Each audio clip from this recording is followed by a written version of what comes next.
ganito kalaki yung, ano. Pero, ayun, habang nangunguha tayo ng mga suso, ayan yung mga suso, no. Tsaka itong sako na to, buong suso. Ayan. Ito sa nakaagaw ng pansin ko, marami akong nakita iba't ibang klase ng bato, pero ito talaga yung kakaiba.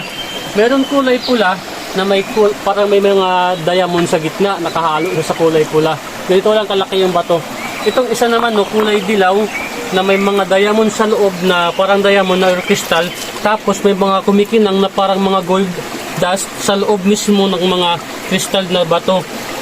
Hindi ko alam kung anong klaseng bato ito, pero parang sure ako na mayroong mga gold dust kasi may mga kumikinang na parang maliliit na ginto sa loob mismo ng mga crystal stone sa loob ng bato. Ayan, wala ako alam kung anong mga klase ng bato meron. Kung alam nyo to, no, pa-comment down below para naman ma-inform kami kung anong klaseng bato ito, kung may halaga ba ito, kung anong klaseng bato ito, kung may kayamanan ba ito. Ano, ang ganda.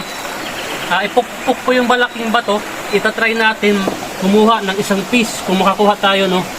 Ganito kalaki yung, pero ang nangyari ngayon, yung bato na pinangpukpuk natin dito sa kristal na to, siya mismo yung nabasag. Hindi man lang nagalusan yung malaking bato na to, no. Halos ganun pa din siya, ni walang halong gas-gas. Nasira lang yung bato na pinukpok natin. Ang galing, Ayan. Comment down below sa nakakalam kung anong tawag sa bato na to.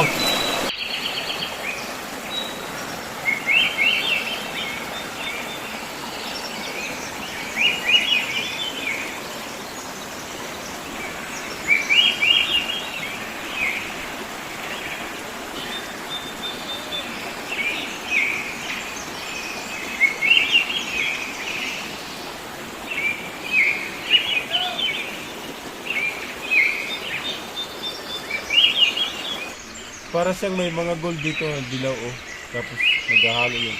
Yung kulay green, lumot yan, yung iba. Kakaiba talaga, no?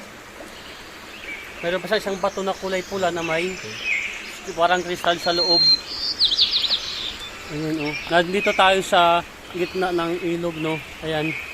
Ayan yung lugar.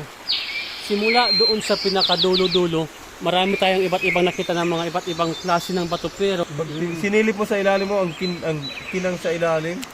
Tapos di basta-basta.